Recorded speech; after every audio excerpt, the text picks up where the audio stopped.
বাংলাদেশে এখন বন্যা চলছে খুশির, কারণ বাংলাদেশ পাকিস্তানকে ধুয়ে দিয়েছে। I mean whitewash. ঘরের মাঠে একটা ফুল স্ট্রেংথ স্কোয়াড নিয়ে এরকম একটা ওপোনেন্টের কাছে কি সিরিজ হারে ভাই? আরে হাসেঙ্গে লোক, কাহেঙ্গে বাংলাদেশ সে সিরিজ হার গিয়া। আজকে আমি মানি না যে ক্রিকেটে যা খুশি হতে পারে, যেরকম মানি না যে ক্রিকেট জেন্টেলম্যানস গেম, কারণ বাংলাদেশ তাহলে ক্রিকেটই খেলতো না।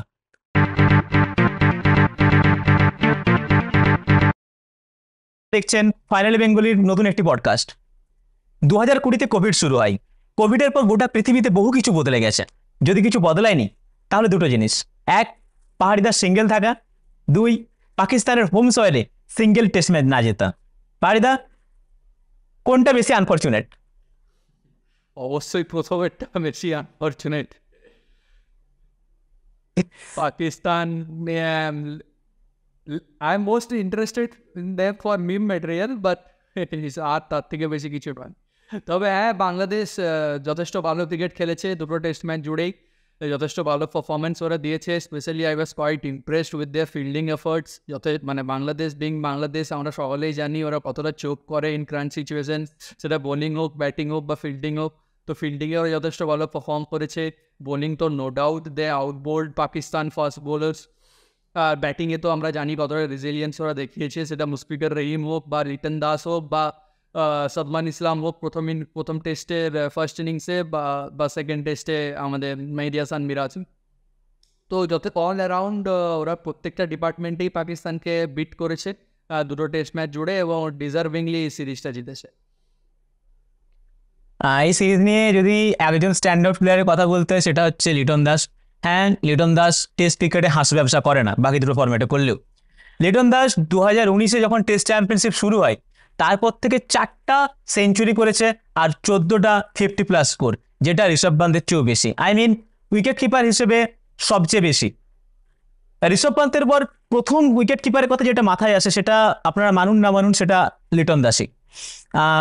লিটন দাস ছাড়াও বাংলাদেশ টিমের আরেকজন যে স্ট্যান্ড আউট প্লেয়ার ছিল সেটা হচ্ছে মেহেদী হাসান মিরাজ। পারিদা, মেহেদী হাসান মিরাজের সম্বন্ধে যদি কিছু বলো। হ্যাঁ, তো আমরা ওর আন্ডার-19 ডেজের সময় থেকেই দেখেছি, যেমনটা তুই বললি ঋষভ পান্তের নাম নিলি, ঋষভ পান্তের ব্যাচেরই ও ছিল, বাংলাদেশের ক্যাপ্টেন ছিল সেই সময় 2016 সালে।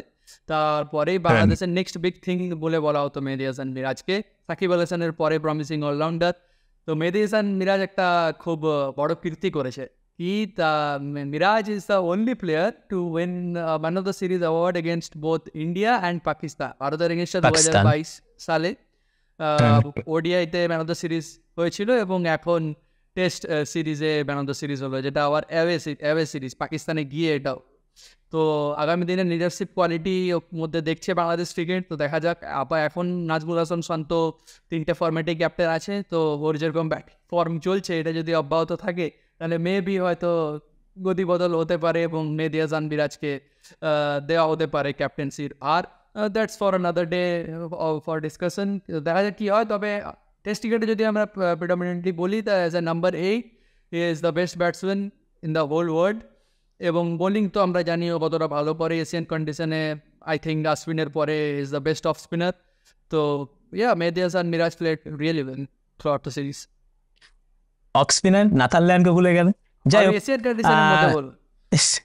ও আই ফরগট ইট।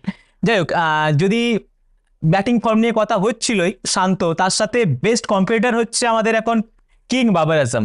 বাবর আজমের যা ফর্ম চলছে সেটা শান্তকেও শান্ত থাকতে দেবে না, মানে এত বাজে। লাস্ট 16টা ইনিংস ধরে কোনো 50+ স্কোর নেই, কোনো 50 নেই। ঠিক আছে, বাংলাদেশের কাছেও একদম মানে যেন অস্ট্রেলিয়া এগেন্স্টে গেছে, বাংলাদেশকে অস্ট্রেলিয়া বানিয়ে ছেড়ে দিল। তো এই পরিস্থিতি থেকে যদি বাবর আজমকে কেউ উদ্ধার করতে পারে সেটা হচ্ছে জিম্বাবুয়ের এগেন্স্টে একটা দ্রুত আমার মনে হয় টেস্ট সিরিজ করানো উচিত পাকিস্তানের, যাতে এই 5 ম্যাচ টেস্ট সিরিজ একদম, যাতে এই সাদমা থেকে বেরিয়ে আসতে পারে। যাই হোক, তো বাবর আজম তো যেরকম গেল মানে ইন্ডিয়ানদের একটা দু চোখের মণি, যাই হোক সেরকম ইন্ডিয়ার দু চোখের মণি আরেকজন আছে, সেটা হচ্ছে রহিম চাচা। রহিম চাচা কিন্তু যতই ক্রিকেট ইতিহাসের ট্রোল হোক তার বিহেভিয়ারের জন্য, তার কীর্তিকলাপের জন্য, ক্রিকেটের কীর্তিকলাপ কিন্তু সব দিনে আন্ডাররেটেড থেকেছেন। এই সিরিজেও একটা খুব দারুণ ভালো পারফরমেন্স দিয়েছে একজন সিনিয়র প্লেয়ার হিসেবে। মুশফিকুর রহিমকে নিয়ে কিছু বলো। না অবশ্যই তুই যেটা বললি যে জোকস অ্যাপার্ট, যথেষ্ট আন্ডাররেট করা হয়, এমনকি শুধু আমরা ইন্ডিয়ানরা বলে নয়, গোটা ওয়ার্ল্ড ক্রিকেটে ওকে যথেষ্ট আন্ডাররেট করে। আমরা যদি লাস্ট 10 বছরে টেস্ট এবং ওডিআই ক্রিকেটের রেকর্ড এটা দেখি, তাহলে অনেকবারই বাংলাদেশকে ও বাঁচিয়েছে মানে দুর্দশার হাত থেকে। এবং আমরা ছোটোবেলায় দেখেওছি 2012 এশিয়া কাপের ওই নকটা, যেখানে ইন্ডিয়ার এগেনস্টে ও ম্যাচটা জিতিয়েছিল বাংলাদেশকে, এবং সহস্র ইনিংস আছে এশিয়া কাপে 2018-তে। এরকম অনেক টেস্ট ক্রিকেটে শ্রীলঙ্কাতে গিয়ে 200 পারা, এরকম সহস্র ইনিংস আছে। এবার যদি আমরা ইন্টারন্যাশনাল ক্রিকেটের স্ট্যাটস দেখি, টেস্ট, ওডিআই এবং টি20আই, তাহলে আমরা এটা দেখতে পাবো যে তামিম ইকবালের থেকে মাত্র 8 রান দূরে আছে। আর তামিম ইকবাল ইজ বাংলাদেশের গ্রেটেস্ট এভার ব্যাটসম্যান। তো it's quite a huge feat to achieve. তার মধ্যে আমরা এটাও জানি যে বিং এ উইকেট কিপার, ও কিন্তু কখনোই টপ অর্ডারের ব্যাটসম্যান ছিল না বা নয়, তাই ওকে মিডল অর্ডারে নামতে হয় বা লোয়ার মিডল অর্ডার সামলাতে হয় টেস্ট ক্রিকেটে। তো it's quite a difficult task. তো আর ওর অ্যাপ্রোচটাও একদমই ঋষভ পান্তের মতো নয় বা রিজওয়ানের মতো নয় যে অ্যাটাক ফ্রম দ্য গেট গো। তো সেখানে মুশফিকুর রহিম বাংলাদেশ ক্রিকেটের লেজেন্ড এবং এশিয়ান ক্রিকেটেও যথেষ্ট নাম করা একজন ক্রিকেটার, এবং ওয়ার্ল্ড ক্রিকেটেও যথেষ্ট বড় একটা নাম, এবং আমাদের অ্যাজ এ ক্রিকেটার অ্যাটলিস্ট ওকে ওই সম্মানটা দেওয়া উচিত। একদমই। তো সম্মানের কথা যখন এলো, তাহলে পাকিস্তান ক্রিকেটের যে সবচেয়ে বেশি সম্মান এখন যার পাওয়া উচিত ছিল, সেটা হচ্ছে পাকিস্তান ক্যাপ্টেন শান মাসুদ।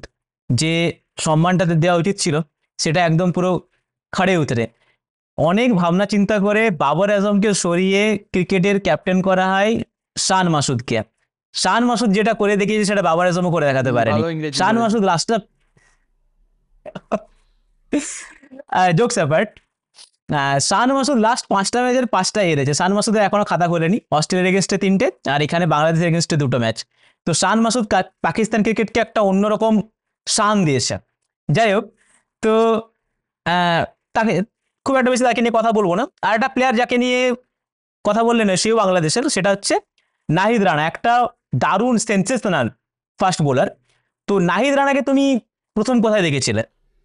তো নাহিদ রানার সম্পর্কে আমি সবার প্রথম জানতে পারি Collymore west Indian fast bowler, early 2000-এ ওয়েস্ট ইন্ডিজের হয়ে খেলতো। 2007-8 অব্দি আই গেস খেলেছিল, টেস্ট ওয়ানডে দুটোতেই খেলেছিল ওয়েস্ট ইন্ডিজের হয়ে। তো লেজেন্ডারি স্ট্যাটাস কিছু নয়, তবে he was a quite good bowler for that.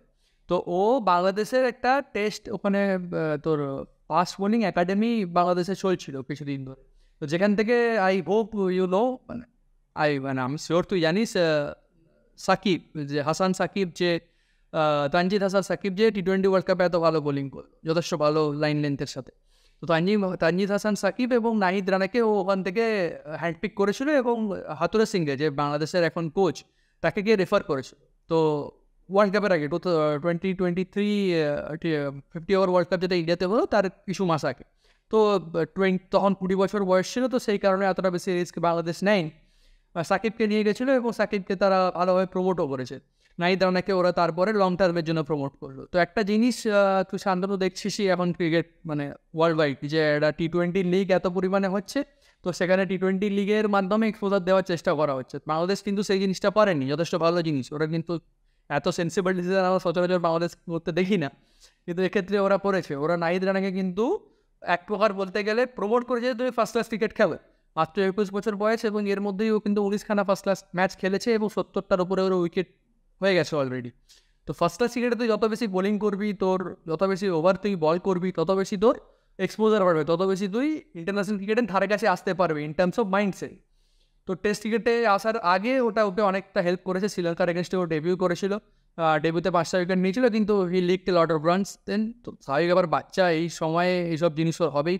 তো বাংলাদেশ ক্রিকেট ওকে কিন্তু যথেষ্ট ভালোভাবে ওকে সিকিউর করেছে, করার চেষ্টা করেছে, সেটার ফ্রুট ওরা পাচ্ছে। আগামী দিনে আশা করি আরও পাবে। সাকিব, ওদের যে এখন ফাস্ট বোলিং যে পুরো ক্রপটা আছে, শরীফুল ইসলাম জানিস ভালোভাবে হোয়াইট বল ক্রিকেটে যথেষ্ট ভালো বোলিং করে। তো নাহিদ রানা, শরীফুল ইসলাম আর তানজিদ হাসান সাকিব, এদের উপরে যথেষ্ট ভার থাকবে বোলিংয়ে। দেখা যাক আগামী দিনে কী করে। একদম। মুস্তাফিজুর রহমান যেটা করতো, হ্যাঁ, সেটা হয়তো আমরা শরীফুল ইসলামের থেকে দেখতে পাবো। অনেক বাংলাদেশি ফ্যান ইমোশনাল হয়ে হয়তো বলবে মুস্তাফিজ বিন মুর্তাজা ওদের গ্রেটেস্ট এভার ফাস্ট বোলার, তবে আমরা But জানি যে মুস্তাফিজুর মুস্তাফিজুর রহমানের কন্ট্রিবিউশন কি বাংলাদেশ ক্রিকেটে। তো মানে is obviously Bangladesh there. Cricket কেন তুমি যদি ওয়ার্ল্ড ক্রিকেট দেখো, অবশ্যই, ওয়ার্ল্ড অবশ্যই। ক্রিকেট দেখলে মুস্তাফিজও কিন্তু ওয়ার্ল্ড ক্রিকেটে যে অ্যাচিভ করেছে, মানে যে সম্মানটা অ্যাচিভ করেছে, সেটা অবশ্যই, কিন্তু হোয়াইট বলে বা- যথেষ্ট বেশি পরিমাণে ওর যথেষ্ট। contribution এবারে আছে। আইপিএল যেটা আমরা দেখলাম, আশা করি পরের আইপিএল গুলোতেও মানে এটা তার জন্য একটা স্ট্যান্ড আউট আইপিএল ছিল, একদম, পরের একদম। আইপিএল গুলোতে এটা তাকে যেমনটা তুই বললি, একটা ভালো জায়গায় নিয়ে যেমনটা যেতে। তুই বললি Shantanu, rare commodity Mustafizur Rahman left hand mostly slower কাটার ইউজ করে, একদম একদম। বোলিং এ যথেষ্ট ভালো বোলিং করে, তো অবশ্যই। সেম সেই মনে আছে ইন্ডিয়ার এগেনস্টে ফার্স্ট সিরিজে 5টা 6টা 5টা হ্যাঁ, একদম একটা সিরিজের মধ্যে সিরিজ ইজ ভেরি এখন ফার্স্ট সিরিজ। মানে আর একদম এমনও মনে নয় আছে। যে ইন্ডিয়ার কোনো সেকেন্ড স্ট্রিং সাইড গেছিল, ইন্ডিয়ার মানে সবাই খেলেছিল, রোহিত শর্মা, বিরাট কোহলি, MS ধোনি সবাইকে ট্রাভেল করেছিল। সবাই খেলেছিল। রোহিত শর্মাকে তো মানে পকেটের মধ্যে রেখেছিল। যাই হোক, তো এখানে যে পকেটের মধ্যে আছে তাকে নিয়ে কথা বলবো, সেই পকেট থেকে কি করে বেরোবে, যেটা হচ্ছে বাবর আজম। বাবর আজম প্রত্যেকটা বলে যে বোলার আসে সেই পকেটে নিয়ে চলে যায় তাকে। তো বাবর আজমের যে ফর্মটা যাচ্ছে, এর থেকে মানে সে বেরিয়ে আসবে কিভাবে, অ্যাপার্ট ফ্রম জিম্বাবুয়ে? মানে তুমি রিয়েলিস্টিক্যালি কি দেখতে পাচ্ছ যে বাবর আজমের এই ফর্মটা কোথায় এন্ড হতে পারে, বা কি কারণে এই জিনিসটা হচ্ছে? অ্যাকচুয়ালি র্যাঙ্কিংটা অনেকটা ইনফ্লেটেড ছিল। বাবর আজম সেই অর্থে এতটা বেশি কিছু করেনি সেনা কান্ট্রিতে, যে ক্ষেত্রে ওকে এতটা বড় দরজা দেওয়া যেতে পারে, র্যাঙ্ক 2 যেমন তো তুই বললি। তবে হ্যাঁ, যে কোনো এশিয়ার কন্ডিশনের ব্যাটসম্যানের সব থেকে বড় টেস্ট হয় যখন তারা সেনা কান্ট্রিতে গিয়ে ভালো খেলে, বা যদি খারাপও খেলে, সেখান থেকে ওভারকাম করার জন্য তারা যে টেকনিক্যাল চেঞ্জেসগুলো নিজেদের ব্যাটিংয়ে আনে বা মেন্টালিটিতে যে সমস্ত চেঞ্জেসগুলো করে, সেটা তাদেরকে অনেক বড় প্লেয়ার বানায়। সেটা ইউনিস খান হোক, পাকিস্তানের ক্ষেত্রে বলছি, ইউনিস খান হোক, মোহাম্মদ ইউসুফ হোক, বা এই রিসেন্টলি মিসবাউল হক নিজের লেটার হাফ অফ দ্য কেরিয়ারে যে ব্যাপারে দেখিয়েছিল সেটাও। ইন্ডিয়ার ক্ষেত্রে যথেষ্ট এক্সাম্পল আছেই।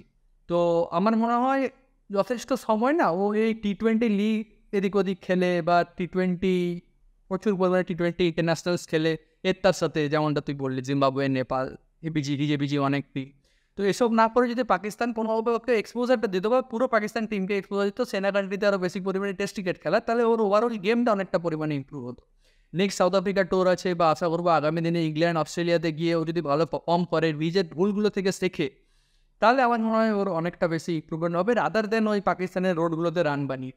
আমরা জানি এখন সময়টা খারাপ যাচ্ছে, কিন্তু Babar Azam is not a bad player, good enough player to overcome this face.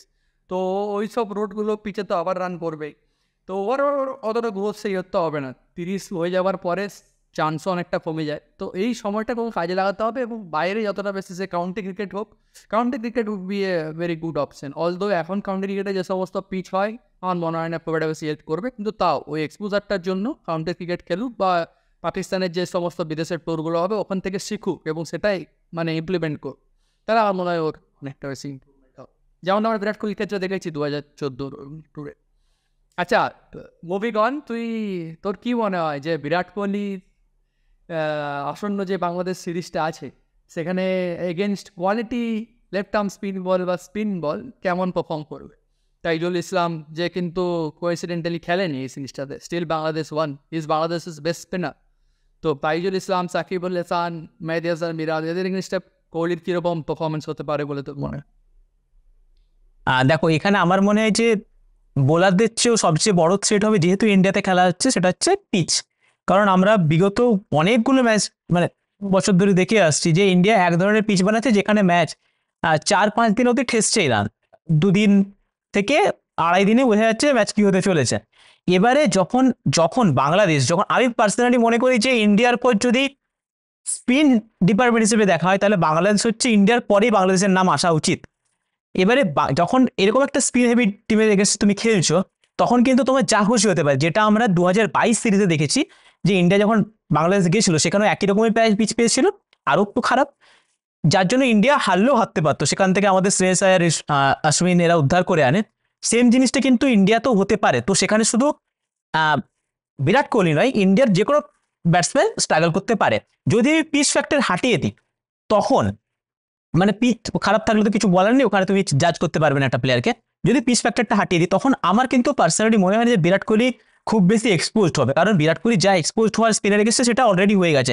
এবারে তার কামব্যাক করার পালা, এবারে যা খেলবে সে তার চেয়ে বেটার কিছু করে যাবে।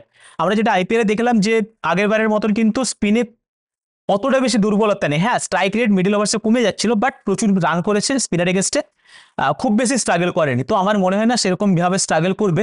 বাট খুব ভালো যে আমরা কিছু যে সেঞ্চুরি ধরো দুটো তিনটে সেঞ্চুরি মেরে দেবে সেরকম ভাববো না, দুটো ম্যাচ আছে যেহেতু, দুটো সেঞ্চুরি করবে সেটাও ভাববো না। নর্মাল একটা হয়তো একটা 50 দেখতে পাবো। বিরাট কোহলি থেকে খুব একটা বেশি আমি আশা রাখছি না, কারণ আমার আশা থাকছে আসন্ন বিজিটিতে অস্ট্রেলিয়া এগেস্টে যেটা আছে, কারণ বিরাট কোহলি সব দিন চ্যালেঞ্জ নিতে ভালোবাসে। আমার মনে হয় বিরাট কোহলির টেস্ট ক্রিকেটে পুনরুত্থান আমি দেখতে পাবো বর্ডার গাভাস্কার ট্রফিতে। আচ্ছা, শেষ করার আগে আরেকটা কোশ্চেন থাকবে, যেহেতু তুমি বাংলাদেশে এত কথা বললে এবং আমি পিচের কথাটা মনে পড়ে বললো, মানে পিচের কথাটা মনে পড়তে এটা মাথায় এলো যে পাকিস্তানকে যেরকম বাংলাদেশ হারালো, সেরকম ইন্ডিয়ার কাছেও কি সেটা একটা থ্রেট হতে পারে বাংলাদেশ, নাকি ক্লিন সুইপ? থ্রেট তো অবভিয়াসলি যথেষ্ট বড় থ্রেট হিসেবে নেওয়া উচিত রোহিত শর্মা এবং তার টিমকে, কিন্তু সিরিজ হারাটা ইস বিট ডিফিকাল্ট। ইন্ডিয়া 4000 দিনের ওপরে ইন্ডিয়াতে কোনো সিরিজ হারেন, তবে কেয়ারফুল থাকতে হবে, কারণ আমরা স্পিনার এগেনস্টে যথেষ্ট মানে সাসেপ্টেবল, যথেষ্ট ভালনারেবল। দেখেছি আমরা রিসেন্টলি কনক্লুডেড হোয়াইট বল ক্রিকেটেই এতটা আমরা ওপেন হয়ে যাচ্ছি, এক্সপোজ হয়ে যাচ্ছি, তার রেড বল ক্রিকেটে যেখানে মানে চান্সেস বেশি থাকে to grip the ball, to মানে হোল্ড করার, চেপকে খেলা আছে চেন্নাইতে যেখানে বল তো স্পিন করবে। আশ্বিন আছে, উই নো একার হাতে ও সব কামাল করে দিতে পারে, যাতে যাকে হয়তো নাও লাগতে পারে, কিন্তু স্টিল আমার মনে হয় কেয়ারফুল থাকা উচিত, কারণ ওয়ার্ল্ড টেস্ট চ্যাম্পিয়নশিপ ফাইনাল খেলার জন্য এই দুটো ম্যাচ খুবই গুরুত্বপূর্ণ হবে। বাংলাদেশ হাই অন কনফিডেন্স, ওরা যথেষ্ট ভালো ক্রিকেট খেলে যাবে, আসবে ইন্ডিয়াতে খেলতে, তো কেয়ারফুল থাকা উচিত আমার মনে হয়। তবে আমরা জিতে যাব, এবং যশস্বী জয়সওয়াল এবং ঋষভ পান্ত আছে ফার্স্ট ব্যাকলিং মানে লেফট হ্যান্ডেড ব্যাটার্স, তো ওদের উপরে যথেষ্ট নজর থাকবে, এবং আমার মনে হয় ওরা একটা সেশনের মধ্যেই ম্যাচ ঘুরিয়ে যেতে পারে জয়সওয়ালের পান্ত। এগুলো নিয়ে আমরা আবার ভবিষ্যতে আলোচনা করব। আর আসন্ন বাংলাদেশ সিরিজ আসছে, তারপরে বর্ডার গাভাস্কার ট্রফি আসছে, এগুলো নিয়ে ডিটেলসে আলোচনা হবে তখন। আজকের জন্য এটুকুই থাকবে। আমি আশা করব পাকিস্তান এভাবেই আবার সিরিজ হারতে থাকুক, বাংলাদেশ আবার জিততে থাকুক পাকিস্তানের এগেনস্টে। ক্রিকেট হিসেবে চাইবো প্লেয়াররা আবার বেশি উন্নতি করুক, ক্রিকেট এগিয়ে যাক। যাই হোক, আমাদের এই পডকাস্টটি একটা খুবই ফানি ওয়েতে আমরা প্রেজেন্ট করার চেষ্টা করলাম। আপনাদের এই পডকাস্টটি ভালো লাগলে আমরা ভবিষ্যতে আরও এরকম ধরনের পডকাস্ট নিয়ে আসবো। ফাইনালি বেঙ্গলির নতুন পডকাস্ট দেখার জন্য আপনাদের সবাইকে অনেক বেশি ধন্যবাদ। এই ভিডিওটি লাইক করুন, শেয়ার করুন এবং চ্যানেলকে সাবস্ক্রাইব করুন। শুভরাত্রি, নমস্কার।